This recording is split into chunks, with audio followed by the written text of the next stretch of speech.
Hi guys, so Dominic Raab spoke to the media about why it's important for the UK not to remain indefinitely in lockdown.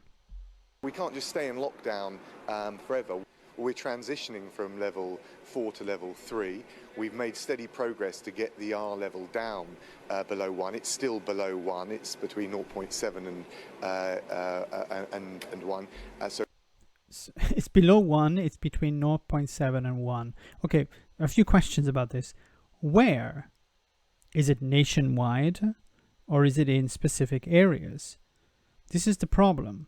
You're opening up the entire country, but you have a different R number in different parts of the country. This is the problem with basing the lockdown easing on the R number.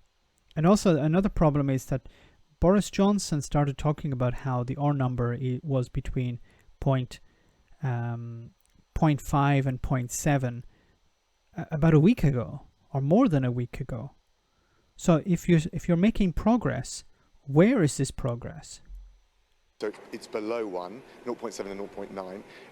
If you look at the data, if you want to really see what the trend is showing us, if you compare last Friday's data with the previous Friday, so over a week, we've got over 800 fewer new cases over that period. We've got over 200 fewer people in critical care with coronavirus. I think the deaths are down over that period by 27. That is the steady progress that we're making, which means as we transition to step 2 on the roadmap to easing restrictions, we can take those steps responsibly, but we just have to be very careful. As Jonathan Van Tam, who you just quoted, has said, we're at a precarious moment. We can ease up, we can protect life, but also livelihoods, get life back to something resembling normal, but we must monitor it very carefully, and if there's any uptick in the number of cases, if we stop making the progress I described, we're going to have to take further measures again and target the virus wherever it may appear. So we're making progress. Obviously, this is a sensitive moment, but we can't just stay in lockdown forever. We've got to transition, and the more we transition through careful steps, the more I think we'll build up confidence in the approach we're taking. But you're not making progress, sufficient progress, I should say.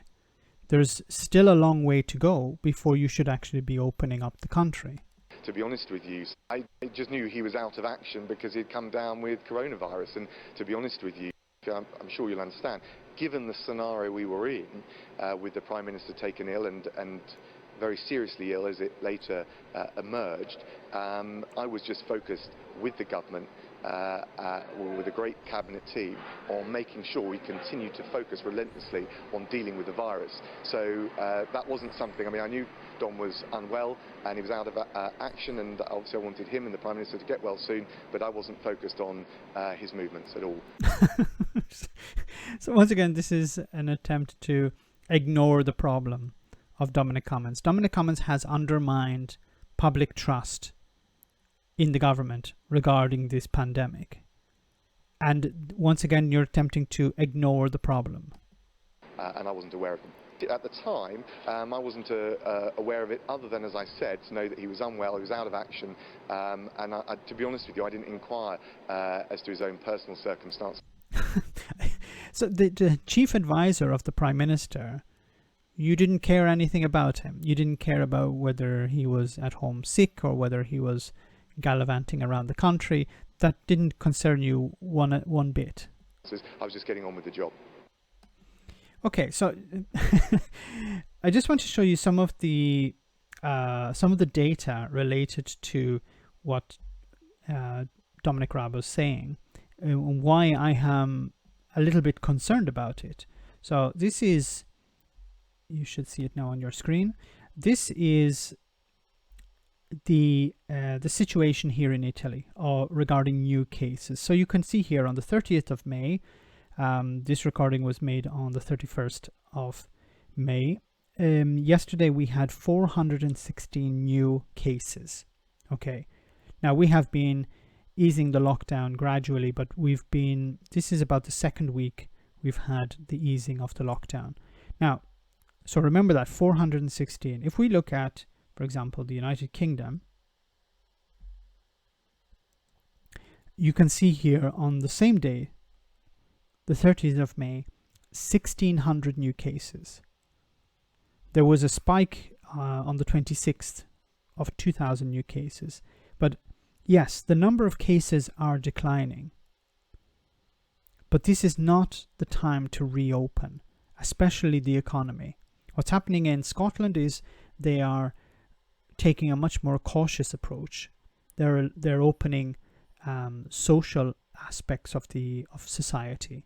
So in the sense that they're opening parks, they're allowing people to congregate in small groups. But in England, what's happening is they're allowing that, but they're also allowing people to go back to work. And you're going to have people filling up office blocks. You're going to have people filling up public transportation, while 1,600 new cases were found on the 30th of May.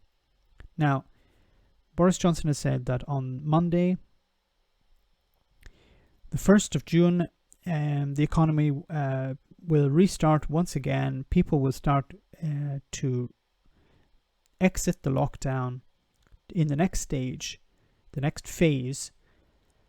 But I think this is going to be a disaster. Scientists have been advising the Prime Minister against this. Many have been voicing deep concerns that it's too early. Compare once again to what Italy was doing. This is 1,604 cases. While in Italy, the last time we had 1,600 new cases, 1,900, this was on, let's say, the 3rd of May, almost 1 month ago.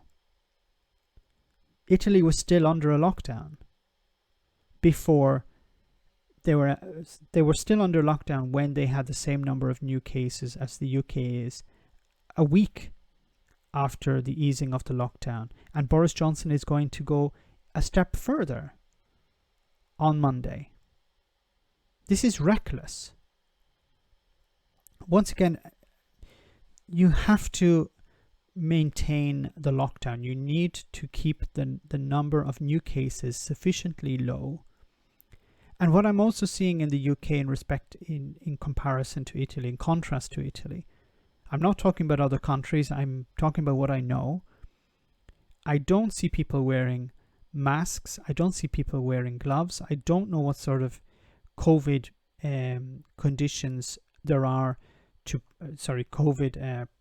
conditions to protect the public there are in shops and businesses, such as hand sanitizer, compulsory mask wearing requirements. While here in Italy, every shop, every bar, every restaurant requires staff to wear a mask until they're consuming beverages or food on the premises. But before entering and as they leave, masks must be worn.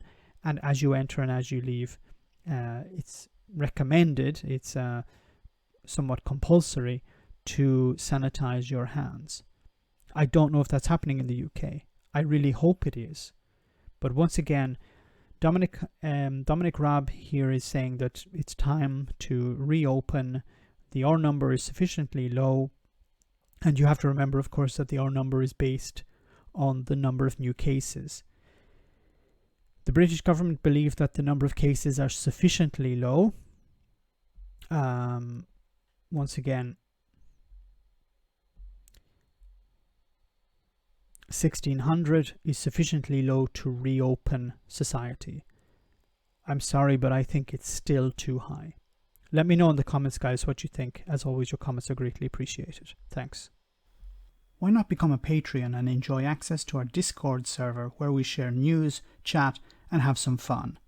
If you become a patron, you can also make video suggestions on topics that are important to you. Check it out via the link in the description.